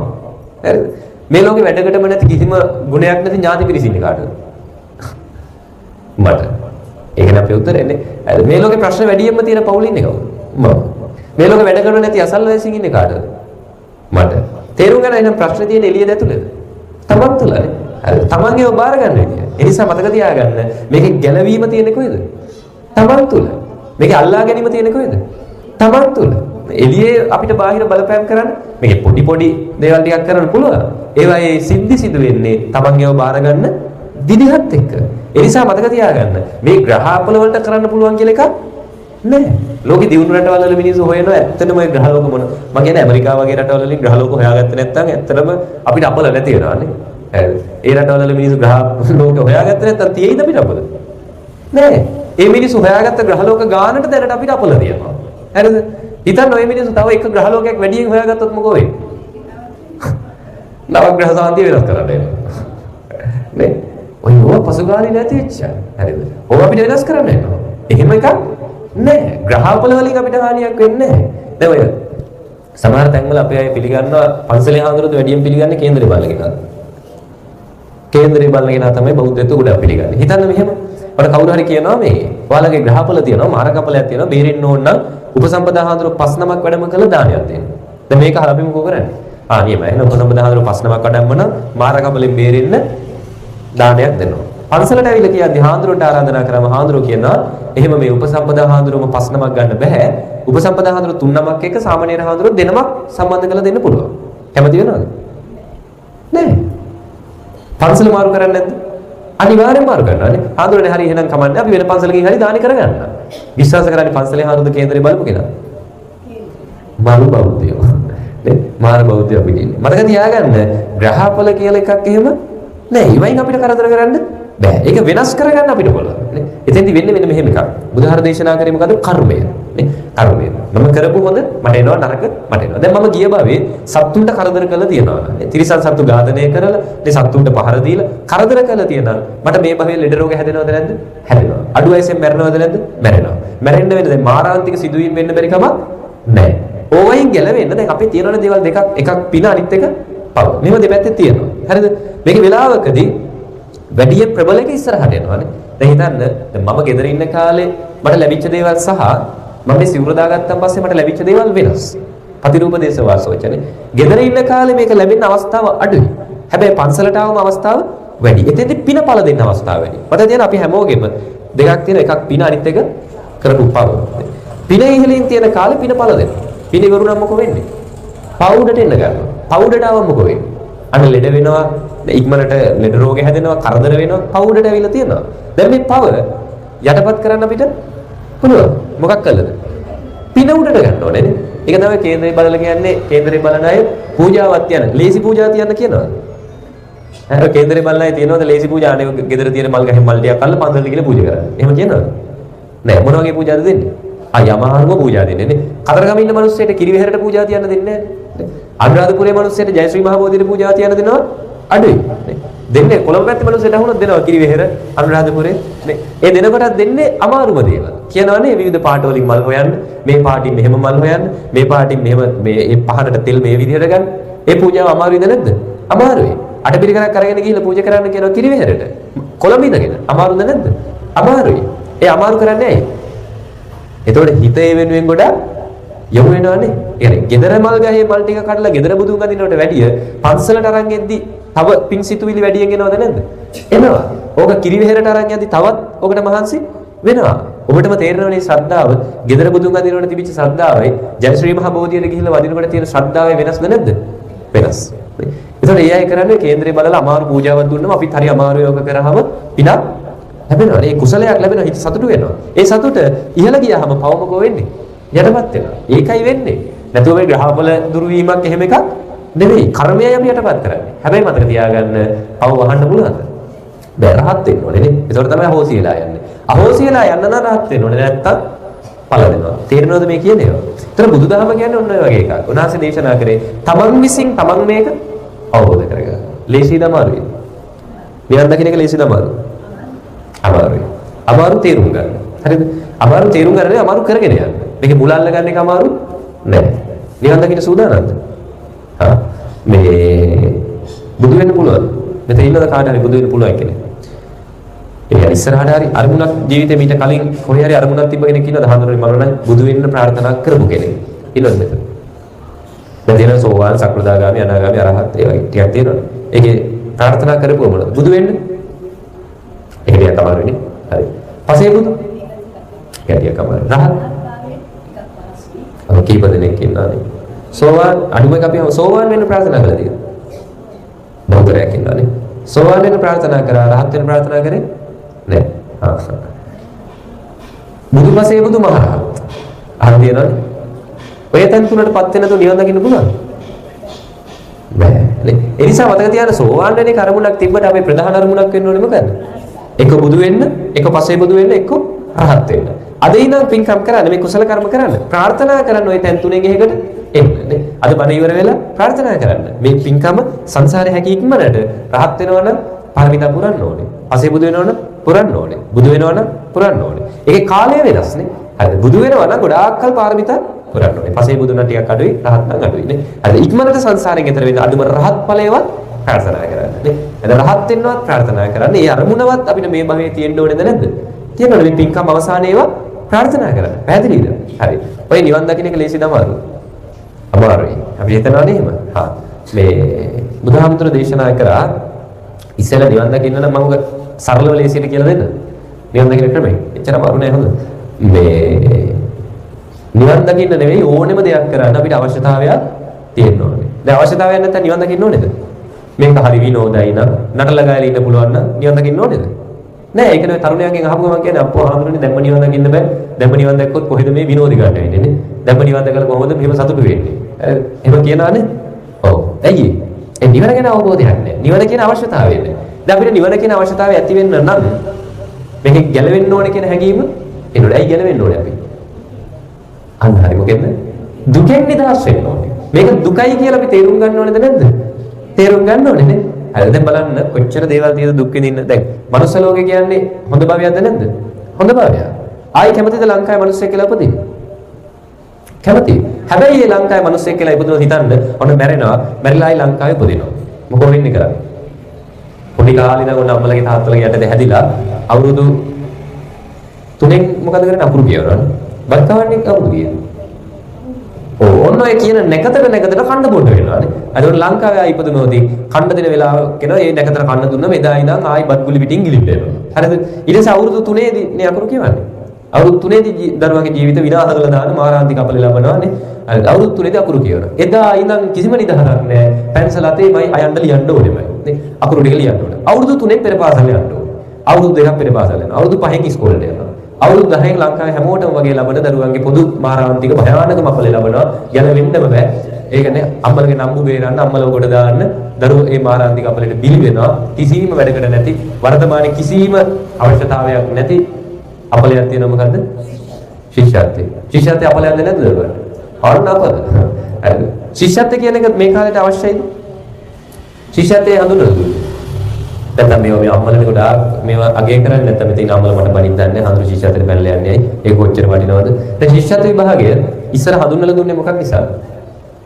දුෂ්කර පාසල් වල ඉන්න දරුවන්ට අවුරුදු 10 දී දුන්න විභාගයක් මේ විභාගේ පාස් වෙන්න ඒ දක්ෂතාව තියෙන ළමයින්ට අපි නගරේ පාසල් විවෘත කරලා දෙනවා. නගරේ පාසල් වල අධ්‍යාපනය ලබන්න අවස්ථාව දෙනවා. ඒතකොට මේ නගරේ පාසල කියන්නේ සුදුසුකම් තියෙන පාසල. ඒ කාලේ ගම්වල ඉස්කෝලවල හරියට පොතක් පැන්සලක්වත් නැහැ. ගුරුවරුවත් නැහැ. ඒ පහසුකම් විෂය ඉගෙන ගන්න අවශ්‍යතාව නැහැ. මේ අවශ්‍ය දේවල් නැහැ. ඒ නිසයි නගරේ පාසලට යන්න අවශ්‍යතාව මේ අවස්ථාවක් හඳුන්වලා දුන්නේ. දැන් කාලේ දැන් ගමේ ඉස්කෝලේ පහසුකම් නැද්ද? තියෙනවා නේ. ගමේ ඉස්කෝලේ පහසුකම් ටික දැනුත් තියෙනවා. එදා වගේ නෙවෙයි. අවශ්‍ය විෂය ඉගෙන ගන්නනේ. ඒ පහසුකම් ටික දැන් තියෙනවා. 6 වසරේ ඉඳන් අධ්‍යාපනය ලබන්න ගමේ ඉස්කෝලේ පහසුකම් තියෙනවා. එහෙනම් මේ කාලේ ගමෙන් අස් කළා දාන්න ඕනේද නගර ඉස්කෝලේට? මොනතරම් විනාශයක්ද කරන්නේ නේ? දැන් අපේ ගෙවල් මාතර පැත්තේ. මාතර කුඩා පානේ. අපේ ගමේ ඉඳගෙන කුඩා පානේ දැන් මම ඉස්කෝලේ ගියේ මාවරලේ. මාවරලේ ඉස්කෝලේ ගියේ දැන් අපි ඉස්කෝලේ යන කාලේ මම හිතන්නේ මගේ ජීවිතේ ලැබපු ආසනාවන්තම අත්දැකීම තමයි ශිෂ්‍යත්වයේ පේල් වෙච්ච එක. හරිද? ඒක තමයි මගේ ජීවිතේ මම ලැබපු ආසනාවන්තම දේ මම හිතන්නේ. හරිද? වැරදිලා හරි ඔක පාස් වුණා නම් ශිෂ්‍යත්වයේ පාස් වෙච්ච අපි පන්තියේ හැම ළමයෙක්ම දැන් මේ කොහෙටද? මාතර ඉස්කෝල වලට. හරිද? අපේ ගෙවල් වල ඉඳන් අපි ගමේ ඉඳන් මාතරට පැය එකමාරක් පැය දෙකක්වත් යනවා මාතරට යනවා. හරිද? ශිෂ්‍යත්වයේ පාස් වෙච්ච එක මම අම්මල කරන්නේ උස්සගෙන ගිහිල්ලා දානවා මාතර ඉස්කෝලේට. මේ ළමයි උදේ පාන්දර ඉඳන් මොකෝ කරන්නේ දැන්? 6 වසරේ ඉඳන් උදේ පාන්දර 3ට 4ට නැගිටින්න ඕනේ. නැගිටලා ලේස්ට් වෙලා බස් එකේ වාඩි වෙන්න ඕනේ. බස් එකේ පැය දෙකක් විතර ඉස්කෝලේ යනවා. ඊළඟ ඉස්කෝලේ ඉඳලා ආයි පැය දෙකක් විතර ගෙදරට එනවා. බලන්න ඇයි එහෙම දාන්නේ? පහසුකම් නම් ගමේ ඉස්කෝලේ තියනවානේ. පහසුකම් වලින් බැලුවොත් දැන් අපි පිරිවෙන් වල ගිහිල්ලා ඉගෙන ගත්තේනේ. ඉස්කෝලේ බහල වගේ නෙවෙයි පිරිවෙන් වල කොහොමවත් ඒ පහසුකම් අඩුයි නේ. ඒ වෙලාව අපි බලන්නකො මේ ගමේ හිටපු හොඳම සෙට් එකද මේ? මහනුනේ ගම්වල හොඳම ටික. නැහැදිච්චම සෙට් එකනේ අපිත් එහෙමයි. හරි ගම්වල හිටපු හොඳමයි නෙවෙයි. ඒතර මේ නැහැදිච්චම සෙට් එක ඉගෙනගෙන කැම්පස් එකෙන් දක්වා වෙනසක් වුණා නම් පිරිවෙන් වලින් ගමේ ඉස්කෝලෙන් බැරි කමක් නැහැ. ඒතර ගමේ ඉස්කෝලේ ගස් කළා ඇයි අම්මලා නගර ඉස්කෝලේ දාන්නේ? අම්මලගේ නම්බුව බේර ගන්න නෙවෙයිද? අම්මලා හරි අභිමාණයෙන් කියනවානේ. දරුවා නගර ඉස්කෝලේ දාලා ඇවිල්ලා කියනවා අපේ පුතා නම් උදේ 3ට නැගිටින්නේ. මාරු නන්දුවක් තියෙන්නේ නේ. උදේ 3ට නැගිටලා බස් එකට යන්නේ පැය දෙකක් විතර බස් එකේ යනවා. ගිහිල්ලා ඉස්කෝලේත් වැඩ ටික කරගන්නවා. ආයි ගෙදර එනකොට හැන්ද වෙනවා. ආපු ගමන් ටියුෂන් එකට එක්කන් යනවා. ඒකත් එයා හරි උනන්දුවෙන් කරනවා. රෑ 12 වෙනකම් පන්ති. ආයි 3ට නැගිටිනවා. අම්මලා හරි උජාරුවෙන් කියනවද නැද්ද? කියනවා. දරුවන්ගේ අනාගතේ හදලද මේ කියන්නේ විනාශ කරලා? මම කියන්නේ බස් එකේ යන්න පුරුදු කරන්න ඕනේ පැය 4ක්. ඒක වීරකමක්ද? නෑ. ඒ වටින කාලය නැති කරලා තියෙන්නේ. දරුවන්ට ජීවිතේ වෙනුවෙන් වෙන් කරන්න තියෙන කාලය නැති කරලා තියෙන්නේ. එයාලට පීඩාවක්, මානසික වදයක් කරලා තියෙන්නේ. සමාජයත් එක්ක එකතු වෙන එක නවත්තලා තියෙන්නේ. ගෙදරත් එක්ක ගනුදෙනු කරන්න තියෙන එක නවත්තලා තියෙන්නේ. හදන්නේ රොබෝල ටික. දැන් ඉන්න ගොඩක් දරුවන්ට කරන්ට් එක නැති වුණොත් අඩුම ගෙදරින් එළියටවත් බහින එකක් මම කියනකොට දවස් 3ක් කරන්ට් එක නැති වුණොත් බලන්න අපේ තරුණයන්ට වෙන වැඩේ. සංකාව හැදෙයිද නැද්ද? හැදෙනවා මේක රොබෝල වගේ වෙලා තියෙන්නේ නේ. කරන්ට් එක නැතුව කරගන්න බෑ මොකෝ. හරිද? ෆෝන් එක නැත්තම් මොකක් කරගන්න බෑ. අපේ අම්මලා තාත්තලා දරුවන්ගේ ජීවිත විනාශ කරනවා. අම්මලා තාත්තලා නැත්තම් තනියෙන් හැදෙන්න දෙන්නේ නැහැ. මම කියන්නේ හිතන්නකො මේ ලංකාවේ ආයි ඉපදුණු. අම්මලගේ කීමට ශිෂ්‍යත්ව ලියන්න යන්නත් වෙනවා. හරිද? මේ සපවත් බරේ. ශිෂ්‍යත්ව ලියන්න ගිහිල්ලා ආයි 6 ඉඳන් 11 වසර වෙනකම් පන්ති ගිහිල්ලා ඉස්කෝලේ ගිහිල්ලා ආයි O ලෙවලුත් ලියලා A ලෙවලුත් පාස් වෙලා කැම්පස් එකකට ගිහිල්ලා ජොබ් එකකුත් අරගෙන ඇත්තටම රස්සා කරන බන්තරයක් දෙනා නිදහසේ ඉන්නවද? නෑ. ඒ හිතේ සතුට ඇත්තටම මිනිස්සුගේ හැටි තමයි කොච්චරවත් දේවල් ලැබුණට ඇති වෙනවද? ඔය ඇත්තට මාසෙට ජීවත් වෙන පඩිය කීයක් ඇද්ද? ලක්ෂයක් ඇද්ද? ඈ? ඇත්තටම කියන්නේ නිකම්ම හිතලා කියන්න ඒ ගාන ඇදිද මදිද? ලක්ෂයක්? අනිත් නිකම්ම හිතන්න මාසෙකට ලක්ෂයක් හම්බ වෙනවා. ඇද්ද? ඇති? හා. ඇති කියලා කිව්ව ඔන්න ඔය හේතුව නිසා. ඇයි ඒ? මාසෙට ලක්ෂයක් ඇති වෙන්නේ නැහැ. ලක්ෂයක් හම්බෙන්නේ නැති නිසා. මෙතන ඉන්නවා නම් මාසෙකට ලක්ෂයක් පඩියක් ගන්න මිනිස්සෙක් එයාගෙන් ওই ප්‍රශ්නේ අහන්න. එයාගෙන් අහන්න මාසෙට ලක්ෂයක් ඇද්ද කියලා එයා මොකෝ කියන්නේ? උඩ පිස්සුද ගෑවෙන්නවත් මදි. මාසෙට ලක්ෂ 5ක් පඩි ගන්න කෙනෙක් ඉන්නේ. දැන් හිතන්න ඔය ඇත්තට මාසෙට ලක්ෂ 5ක් හම්බුනොත් ඇද්ද මදිද? මේ සමහර දැන් හම්බෙන්නේ නැති නිසා හිතනවා වැඩිත් ඒකනේ. ආ ඇති. හැබැයි මාසෙට ලක්ෂ 5ක් පඩි ගන්න කෙනෙක්ගෙන් ඇහුවොත් මොකෝ කියන්නේ? ඒකත් මදි. මතක තියාගන්න ඔබ හොයන සතුට කොච්චර දිව්වත් හම්බ වෙන්නේ නැහැ. මේකේ මේ මනුස්ස ලෝකේ අපි මේ කටයුතු කරන කාලේ මතක තියාගන්න සතුට කියන්නේ හැම වෙලාවකම අපිට වඩා පියවරක් ඉස්සරහින් නේ. කවදාවත් පස්සෙන් පන්නලා සතුට කියන්නේ ළඟා කරගෙන ඇති කරගන්න පුළුවන් දෙයක් නෙවෙයි. ඒ නිසා ඔබ ලබා ගන්න බැරි තැන්වලදී, ලබා ගන්න බැරි වෙච්ච වෙලාවල් වලදී, ඒ බලාපොරොත්තු කඩ වෙච්ච තැන්වලදී සතුට මොකක් බවටද පෙළෙන්නේ? දුකක් වෙනවා. ඒක නෙවෙයි හැම සතුටක්ම අවසානයේ මොකද තියෙන්නේ? ඔහේ හරි දුකක් තියෙනවානේ. කොහේ හරි දුක් විඳින්න තියෙනවා. දුක් විඳපු නැති කවුරුවත් මෙතන නැහැ. අපි ජීවිතේ දුක් විඳලා තියෙනවා. කොච්චර දුක් විඳිනවද? වයසට යනවා, ලෙඩ වෙනවා, මේ පවුල බලා ගන්නවා, රස්සාවට යනවා. ඔය කරනස ලෙඩත් වෙනවා. ඔය කරනස වයසටත් යනවා. මේ තමන්ගේ කියන අය වෙන් වෙනවා, නැති වෙනවා. හිතන ජීවිතේ කොච්චර ඔබ විඳවල හැදනේ. තමන් ආදරය කරපු අය ජීවිතේ වෙන් වෙද්දී, තමන්ගේම ළඟින් හිටපු අය තමන්ගෙන් ඈත් වෙලා යද්දී, තමන් ආදරය කරපු දරුවෝ, තමන් ආදරය කරපු දෙමව්පියෝ වෙනස් වෙද්දී දැනෙන හැඟීමනේ. හරිද? ප්‍රශ්නේ එද්දී දැනෙන හැඟීම, ලෙඩ වෙද්දී දැනෙන හැඟීම, ලෙඩ ඇදෙද්දී ඒ විඳවන විඳවීම, වයසට යද්දී විඳවන විඳවීම, ජීවිතේ කොච්චර අපි විඳවනවද? දුක් විඳිනවද නැද්ද? දුක් විඳිනවා. හැම එකම අවසානයේ දුකක් තියෙනවා. කවදාවත් මේවා සතුටකින් නම් අවසන් කරන්න තියෙනවා. සතුටකින් අවසන් කරමු මොකක් හරි. නෑ හැම එකම දුක් විඳින්න තියෙනවා. එහෙනම් මේක දුක් විඳින්න තියෙනවා නම් ඔන්න ඔයක තේරිච්ච. දැන් මේ කටින් කියවට දුක් විඳින්න තියෙයි කියලා ඔක හැමෝටම තේරෙන්නේ නෑ. මොකද හැමෝටම ගොඩාක් අයට වෙන්නේ කොච්චර මේකේ දුක කියන එකක් තිබ්බත් පොඩි සතුටක් ලැබිච්ච ගමන් ඕක අමතක වෙලා යනවා. ඔක ගාණක් නෑ. හරිද? දුක කියන එක අවබෝධ කරගත්ත කෙනාට තේරෙනවා කොහොම හරි මේකේ ගැලවෙනවා. මම මේ සරලවම කියලා දෙන්නේ නිවන ගැන හොඳද? හරිද? මේක නිවන ගැන කියලා දෙන්නේ සරල නිසා තමයි ඔක සරල කාරණාවක් ඕක මොකටද වැඩක් නැහැ කියලා. අද මේ නිවන ගැන කියලා දෙන්නේ. හරි. හිතන්න දැන් තේරෙනවා මේක දුකයි නේ. හරි මේක දැන් විඳවන්න බෑ. කොච්චර විඳවන්නද නේ? දැන් මේ පහුගිය සතියේම මම ධර්මදේශනා දෙකකට සම්බන්ධ වුණා. ගිය සතියේ එකක් අඩු වෙලා. මම කියලා දවස් 3ක් විතර නිකන් තිබ්බ කියලා මේ මාසේ. ඔය තුනෙන් ගිය සතියේ 8 වෙනිද? මට මතක ඉදිරියට. වැඩි දවසක් නෑ. ගිය සතියේ 6 හෝ 7 මේ මට ධර්මදේශනාවක් තිබෙන්නේ නැහැ. ඉතින් මම දිනේ කියන්න හරියටම බලලා මේ ගිය සතියේ 8 වෙනිදා සතියක් නැහැ. හරි. පහුගිය 8 වෙනිදා දැන් මේ මාසේ ධර්මදේශනා නැති 4ක් තිබ්බා. ඒතර එකක් අද අනිත් එක ඔය 8 වෙනිදා. 8 වෙනිදා මට බණක් තිබ්බේ නැහැ. මට කතා කරා එක තරුණයෙක් මේ අය කෙනෙක් කතා කරලා මට කිව්වා හඳුරන්නේ පින්කමක් කරගන්න ඕනේ. gedara පින්කම කරගන්න ඕනේ කිව්වේ. මම සාමාන්‍යයෙන් මේ ගෙවල් වල ධර්මදේශනා බාර ගන්න එක නැවැත්තුවා. හේතුව තමයි එකක් දායක පන්සලෙන් ඈත් වෙනවානේ. ඔය පන්සලෙන් වෙන්න ඕනේවනේ 7 දවසේ පින්කම 3 මාසේ පින්කමනේ. ඒ දේවල් පන්සලත් එක්ක සම්බන්ධ වෙන්න ඕනේ. පන්සලේ මට මේ නායක හඳුරු කෙනෙක්ම තමයි ඔක පැහැදිලි කර දුන්නේ. දවසක් ධර්මදේශනාවකට ගියාම ගෙදරක පස්සේ ප්‍රශ්නයක් කියලා තිබ්බා. ඇයි එහෙම දුරින් හාමුදුරුව වඩම්මන්නේ? ගමේ පන්සලේ හාමුදුරුව වඩම්ම ගන්න ඒ සම්බන්ධතාව නැද්ද? ඔන්න ඔයගේ ප්‍රශ්නයක්. ඒකත් එක්ක ගෙවල් ධර්මදේශනා බාර ගන්න එක මම සීමා කරා.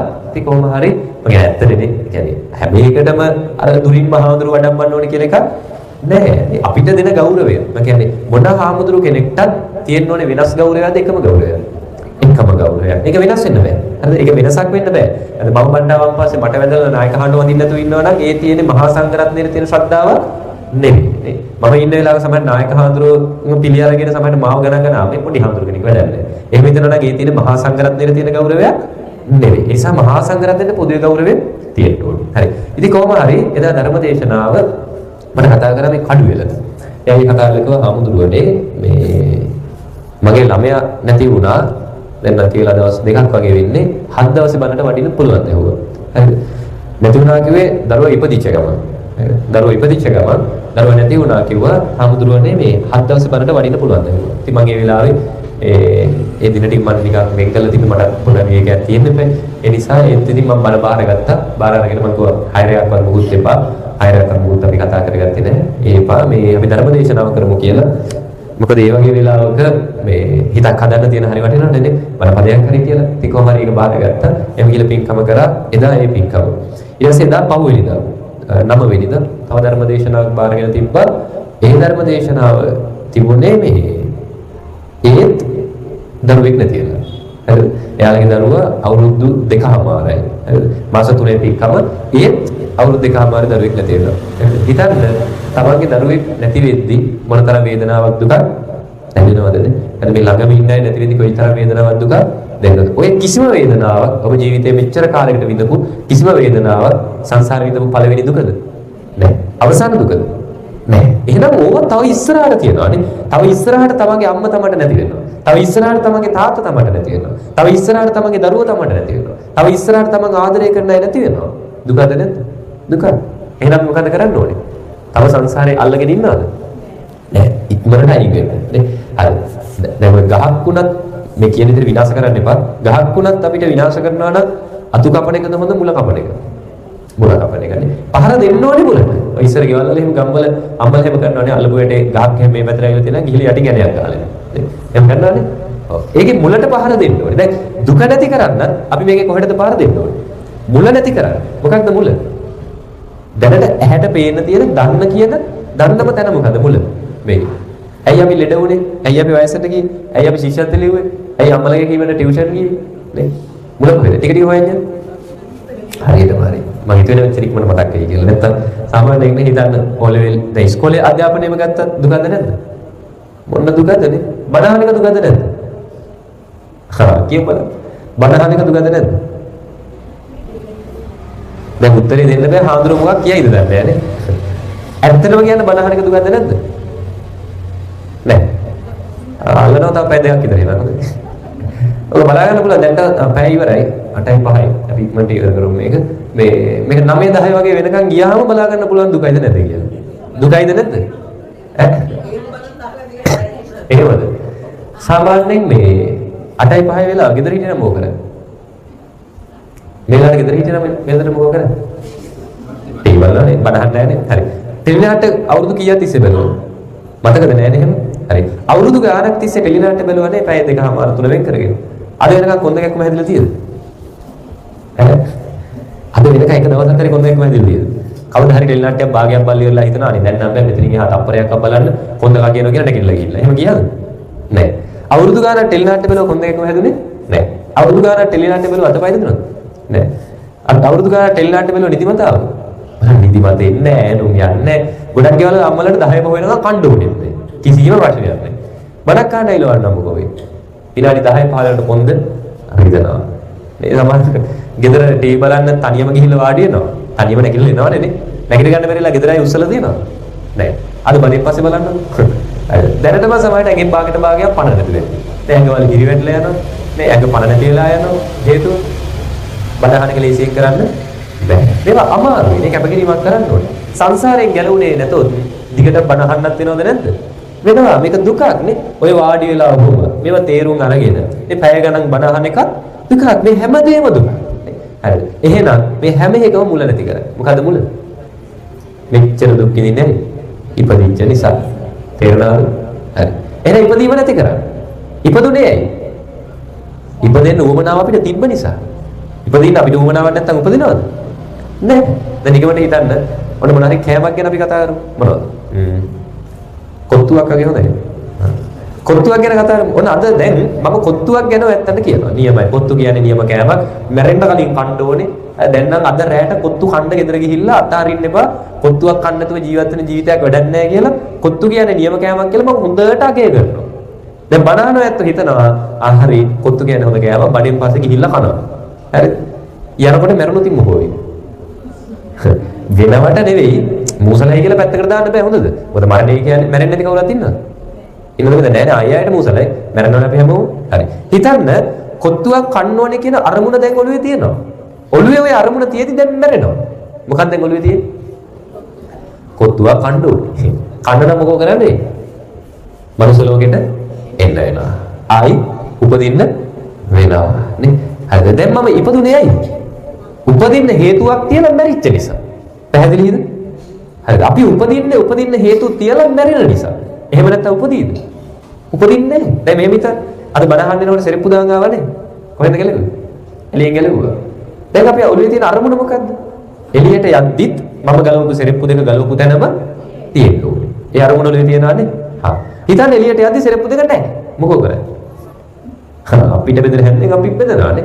ඊට වඩා හොඳ දෙකක් බලලා මන් දාගෙන යන එහෙමද? නෑ. හරි හිතන්න යද්දි මගේ සෙරප්පු දෙක උතර නැති වුණා. දුකයිද නැද්ද? දුකයි. තරහින්ද නැද්ද? තරහයි. හරිද? මම හිතන්නේ උපාසකම් වලට ඔක වැඩි. හරිද? පොයිට එහෙම සිල් ගන්න අම්මලගේ තන මාරු කරා. හරිද? ඉන්නානේ ඔය පොය වල වලට එහෙම දැන් මේ ධර්මශාලාවේ සිල් ගන්නේ නේ. මෙතන සිල් ගන්නේ අම්මලා ඉන්නවද? පොයටත් ඇවිල්ලා මෙතන වාඩිලා අදත් එතන වාඩිච්චා ඉන්නවද? කමන්නේ මම කියන්නේ වාඩි වෙන තැන පුරුද්දට ඇවිල්ලා වාඩි වුණාට කමන්නේ හොඳද? හරිද? වාඩි වෙන තැන වාඩි වෙන්න. ප්‍රශ්නේ තියෙන්නේ මොකද්ද? එතන අතහැර ගන්න බැරි නේද? මම කියන්නේ වාඩි වෙන්න. ඕක ප්‍රායෝගිකව බලන ක්‍රමයක් කියන දැන් මේ වාඩි වෙච්ච එකට මොකක් කියනවා නෙමෙයි මම කියන්නේ හොඳ. ඔව්. ඒ කියන්නේ මෙහෙමයි දැන් ඉතින් පුරුදු නම් පස්සේනේ. පුරුදු නම් පස්සේ එහෙම දැන් අපි උනත් එහෙමනේ නේ. දැන් හිතන්න මම මේ පන්සලේ සිල් ගන්නවා කියලා. මම ආපු දවසේ ඉඳන් පුරුදුනේ මේ මෙතන වාඩි වෙන්න නම් මම කොහොමත් මගේ පුරුද්දට එතන මම වාඩි වෙනවා. ඒකේ ප්‍රශ්නයක් නැහැ. ප්‍රශ්නයක් තියෙද කියලා බලා ගන්න ක්‍රමය කියන්නද? ඈ මේ ඔගේ ප්‍රායෝගිකව බලන ක්‍රමයක් කියන්නද?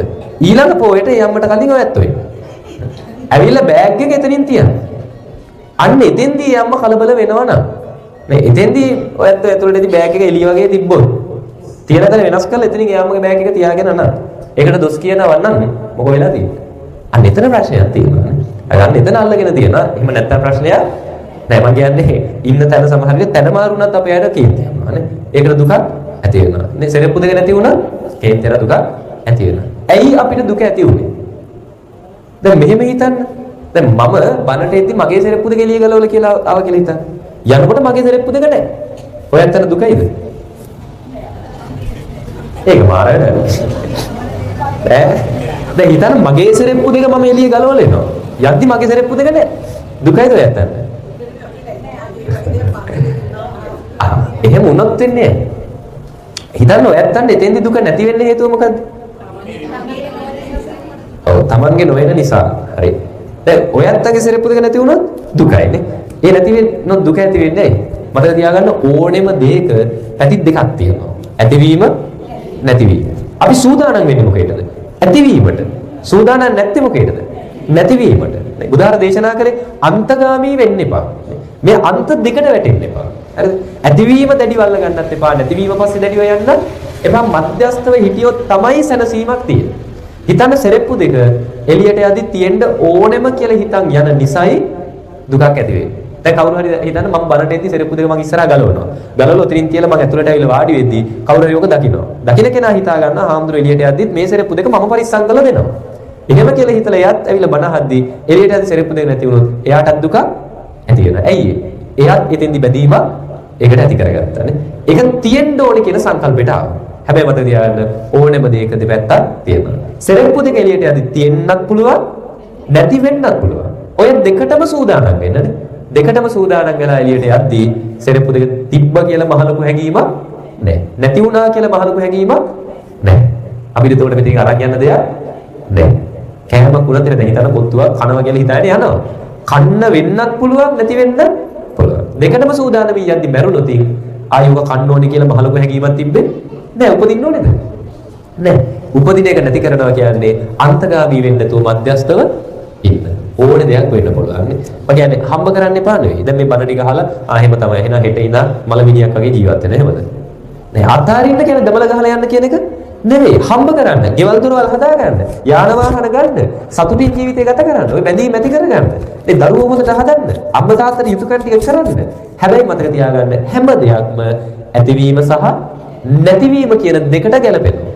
ඕනෙම වෙලාවක ඕනෙම තැනකදී ඕනෑම දෙයක් ඕනෑම විදිහක අපිට නැති වෙන්න බැරි කමක් නැහැ. නොහිතන විදිහට දේවල් ඇති වෙනවා, නොහිතන විදිහට දේවල් නැති වෙනවා. ඒක ස්වභාවයෙන් තේරෙනවද? ඒක ස්වභාවය. ඒක ඇත්තක් නේ. අපිට ඕක වෙනස් කරන්න බෑ. වෙනස් කරන්න බැරි නම් මොකද කරන්න තියෙන්නේ? ඒවට සූදානම් වෙන්න. පැහැදිලිද? ඕනේ දෙයක් බාර ගන්න සූදානම් වෙන්න. දැන් ඔයත් ගෙදර යදි සමහර විට ගෙදර තිබ්බ තැන නැති වෙන්න බැරි කමක් නෑ නේ. පහුගිය දවස්වල ඕන තරම් උනේ අර කඳු පිටින් ඇවිල්ලා නායකී කවදාවත් හිතපුවද? නෑ. මිනිස්සුන්ට දුකක් ඇති වෙන්නේ බාහිර දේවල් මත නෙවෙයි. අභ්‍යන්තර ඇති කරගත්ත බැඳීම් නිසා නේ. බුදුරජාණන් වහන්සේ ළඟට එක දෙවි කෙනෙක් ඇවිල්ලා අපි දේශනාව අවසන් කරුනේ කියලා. එක දෙවි කෙනෙක් ඇවිල්ලා ප්‍රශ්නයක් අහනවා බුදුහාඳුරනේ නේ මට සරල කාරණාවක් ධර්මයක් පැහැදිලි කරලා දෙන්න. මේ දෙවි කෙනෙක් නෙවෙයි. ඒක ගෘහපති තරුණයෙක් ඇවිල්ලා කියනවා. ඇවිල්ලා හුවහම බුදුහාඳුරෝ කියනවා මේ සරලම ධර්ම කරුණක් කියලා දෙන්න කියලා මට මහලුකට තේරෙන්නේ නැහැ කියලා. ඒ වෙලාවේ අහනවා මේ ඔබේ දරුවා ඔබට නැති වුණොත් දුකයි. දුකයි වුණොත් මට ඒක දරා ගන්න බෑ. ඔබේ ඥාති කෙනෙක්ගේ දරුවෙක් නැති වුණොත් දුකයි. ඔව් මට ටිකක් දුකයි. අල්ලපු ගෙදර එක්කෙනාගේ දරුවෙක් නැති වුණොත් ඒ ටිකක් දුකයි. දන්නේ නැති කෙනෙක්ගේ දරුවෙක් නැති වුණොත් දුක නෑ. බලන්න එහෙනම් එකම සිද්ධිය වෙන්නේ අපිට ඒවා බාර ගන්න විදිහත් එක තමයි වෙනස් වෙන්නේ. ඒ සමග දියන්න අපේ දුක හෝ සතුට තීරණය වෙන්නේ බාහිර දේවල් මත නෙවෙයි අභ්‍යන්තරේ අපි ඒවක් ගන්න විදිහත් එක්ක. ඒ නිසා හොඳ ගෙවල් හදාගන්න, යාන වාහන ගන්න. හැබැයි මතක තියාගන්න ඊළඟ තප්පරේ වුණත් නැති වෙන්න බැරි කමක් නැහැ. ඒ දෙපැත්තටම සූදානම්ින් ජීවත් වෙන්න. ඒක අරන් යන දේවල් තියෙද? අන්න නිවන් දැක්කා. නේ? ඒක කරන එකයි අමාරු. මොකද අපි මේ භවයේම කොච්චර ඒවා ඇති කරගත්තදනේ. ඉතින් මොනනම් තරම් බැඳීම් අපිට තියනවද හිතන්නකෝනේ. හරි දැන් මම බණ අහන්නේදී අතේ වැදගෙන ආපු ඔරලෝසුව අරමුණ තියෙනනේ අය හෙට කොහේ හරි යද්දිත් මේක මම අතේ බැඳන් යන්න ඕනේ කියන එකනේ. ඒතකොට හෙට කොහේ හරි යද්දි බැඳන් යන්න ඕනේ කියන අරමුණ තියනවා කියන්නේ මේ ඔරලෝසුව ඉස්සරහට අරන් යන්න බැඳීම ඇති කරන් තියනවා. සමහර අතේ වැද ඔරලෝසුව මාවයි සංසාරේ උපද්දවන්න හේතුවක් වෙන්න බැරි කමක් නැහැ. ඒ මගේ ගෙදර දොර වෙන්න පුළුවන්, යාන වාහන වෙන්න පුළුවන්, මගේ දරුවෝ වෙන්න පුළුවන්. හිතන්න දවසක් ඔයත්තන්ට එනවා, මැරෙන වෙලාවක් එනවා. ඒ වෙලාවේදී සමහර දරුවෝගේ මූණ පෙනුනොත්, නේ? දෙමාපියන්ගේ මූණ පෙනුනොත් මොකද හිතෙන්නේ? ආයි මට මගේ දරුවෝ බලන්න ඕනේ. ආයි මගේ අම්මා තාත්තා වෙන යුතුයකම් කරන්න ඕනේ. ආයි මට මේ ගෙදෙට්ට එන්න ඕනේ. මේ අරමුණ එනවද නැද්ද? එනවා. එතකොට තමයි අපි ආයි මේකේ උපදින්නේ. ඉතින් හැම එකම නැති කරන එක ටිකක් අමාරුයි. කල්ප ගණන් පාරමිතා පුරන්නේ ඒකට. තේරෙනවද දැන්? එහෙනම් දැන් අදිනම් පටන් ගන්න. පාරමිතා පුරන්න. පාරමිතා පුරනවා කියන්නේ අපි සූදානම් වෙනවනේ අන්තගාමී වෙන්නේ නැතුව පොඩි තැන ඉඳන් පටන් ගන්න. දැන් උදාහරණයක් විදිහට අපි නම් දැන් මම බණට එනවා. බණට ආව කියලා මහ ලොකු අරමුණු නැහැ. යද්දි සෙරෙප්පු දෙක තිබ්බත් එකයි මට නැතත් එකයි. තිබ්බොත් දාගෙන යනවා නැත්තම් ඒකට තිර හදා යනවානේ. දැන් මේ අද මම මේ වටාපත බණට අරන් ආවා. අද එනකොට බණට මේ වටාපත මට තිබුණා. හැබැයි හෙට බණට මට මේක නැති වෙන්න බැරි කමක් නෑ. හෙට තියෙන එකක් මම අරන් යනවා.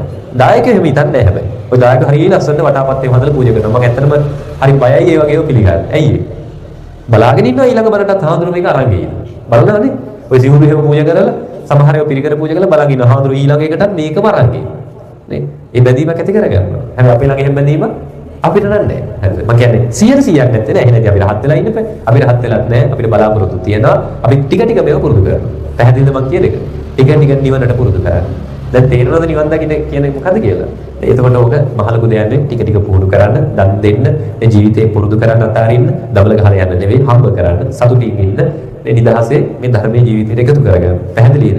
නේ තුඩුරුවන කෙරෙහි තියෙන ශ්‍රද්ධාව නැති කරගන්න එපා. ඉතින් ඔයත් හරි ලස්සනට පින්කම සංවිධානය කරලා ප්‍රාර්ථනා කරමු. මේ උතුම් පින්කමල ආශිර්වාදේ ජීවිත ළඟා කර ගැනීම තුළින් හැකීක්මත් භවයකින් නිවන් දකින්න ලැබේවා. මේ ඇති කරගත්තා වූ බැඳීම් අවබෝධයෙන් දැනගෙන මේ බැඳීම එක ගනුදෙනු කරමින් සංසාරය අවබෝධ කරගෙන මේ බැඳීම් වල යථා ස්වභාවය අවබෝධ කරගෙන ඇතිවීමත් නැතිවීමත් කියන කාරණා අවබෝධ කරගෙන බැඳීම් ඉස්සරහට අරගෙන යන්නේ නැති සසරින් එතර වෙන මාර්ගයක් පිණිසම මේ ධර්ම දේශනාව ආශිර්වාද වේවා. අපි හැම දිනාටම මෙලොව පරලොව යහපත සැලසේවා. පොදුවේ ප්‍රාර්ථනා කරමු. අවසාන වශයෙන් ඔයයන්ටත් මටත් අපි හැම දිනාටම එකතු කරගන්න දෙන සීල කුසලානිසංසයන් හැකීක්මත් භවයකින් නිවන් දකින්නට හැකීක්මත් මේ සංසාරයෙන් එතර වන්නට බුදුපසේ බුදුමහරහතුන් වහන්සේලා නිවී සැනසී පැමිණ වැඩවදාළ අජරාමර උත්තරීතර උතුම් නිවන් අවබෝධය සඳහා හැකීක්මත්ම සංසාරයෙන් ගැලවෙන්නට මේ සීල කුසලානිසංසයන් ආශිර්වාද වේවා. අපි හැම දිනාටම නිවන් අවබෝධයම වේවා කියලා සාදු කියලා ප්‍රාර්ථනා කරමු. අභිවාදන සීලිස්ස නිච්ඡං වද්ධාපචායිනෝ චත්තාරෝ ධම්මා වඩ්ඩಂತಿ ආයුවන්නෝ සුඛං බලං ආයුරාරෝග්‍ය සම්පatti සග්ග සම්පatti මේවච අතෝ නිබ්බාන සම්පatti ඉමිනාතේ සමිජ්ජතු.